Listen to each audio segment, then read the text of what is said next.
Bonsoir. Sujet assez épineux, assez complexe, voire douloureux, qui provoque d'énormes remous. Ainsi vais-je en proposer une analyse non d'opposition frontale, mais de vision alternative. Les mouvements féministes parlent souvent du consentement sexuel que donnent les femmes, la gente féminine, aux hommes. Ça devient la question du moment. Quand une fille dit non, c'est non. On a balance ton porc qui est assez basique dans ces termes. Balance, déjà, en balance, c'est ton porc, être un porc.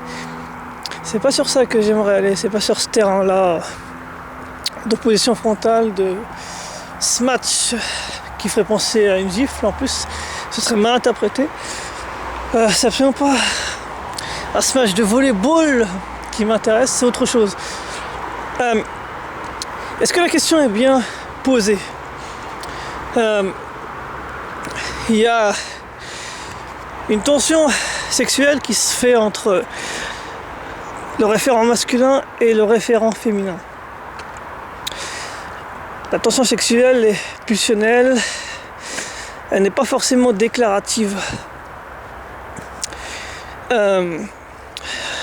Ça monte en intensité et ensuite le rapport sexuel en découle. Là-dedans, il n'y a rien de l'ordre du didactique. Est-ce que je peux faire ci ou ça? Est-ce que tu veux que je fasse ci ou ça? Ça coule de soi. Ça va de soi, ça coule de source.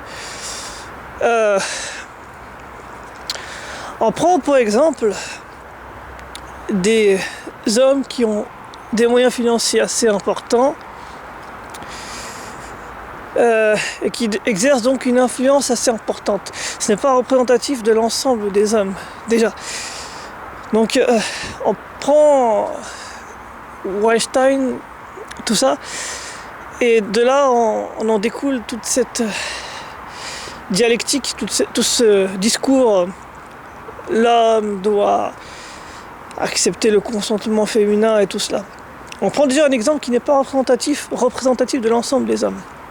Et ensuite, moi je dis uniquement que c'est pas didactique le rapport charnel, le rapport sexuel, l'attirance sexuelle, le rapport sexuel. C'est pas didactique, c'est... J'ai pas dit que c'est bestial, j'ai dit que c'était pulsionnel, j'ai dit que c'était instinctif. Ça se fait un peu naturellement. C'est tout ce que je dis. On va me répondre à juste titre. Est-ce que toi, tu ramènes des nanas chez toi souvent? On va me dire ça par exemple. Ce à quoi je vais répondre, il y a ceux qui ramènent des nanas chez eux tous les soirs. Eux, c'est du feeling. Ils vont pas analyser le truc. Ok? Et ceux qui sont hyper logiques, donc qui analysent tout, ils vont pas spécialement, là je prends des grands exemples, ramener des nanas chez eux tous les soirs. Donc moi je propose un truc entre les deux. Alors que moi je suis hyper logique, je ramène pas des nanas chez moi tous les soirs, mais j'écoute quand je parle avec un mec qui le fait. J'écoute ce qu'il me raconte. Je suis attentif, je me renseigne, j'apprends de ce qu'il me dit. Je suis pas fermé dans mon truc. Le gars qui est dans le feeling, il cherche pas à analyser ce qu'il fait.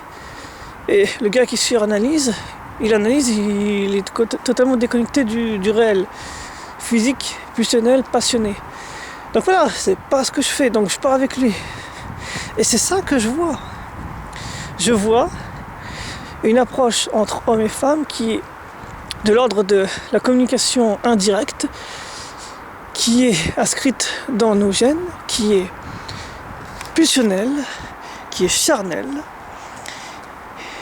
qui n'est pas forcément bestial et qui n'est pas concerné, qui ne s'inscrit pas forcément dans des éléments didactiques de l'ordre du ah, et si on faisait ci, ah, et si on faisait ça, ah, et si maintenant on passait à ça, qui même casserait carrément le rapport charnel entre hommes et femmes. C'est pas un contrat, le rapport sexuel. Ça veut pas dire qu'il n'y a pas de respect, mais c'est quelque chose d'animal, de basique, de plurimillénaire. Voilà. Donc encore une fois, je pense que c'est intéressant que je dise ça, puisque quelqu'un qui est dans le feeling va pas chercher à analyser tout ça, et quelqu'un qui, plus comme moi, analyserait, va pas prendre la dimension pulsionnelle, charnelle en compte. Il va rester sur un truc hyper logique. Attends, mais à quel moment est-ce qu'il passe d'amis à amant, tout ça? Il va faire un schéma totalement déconnecté. Donc voilà. Dans le consentement, il y a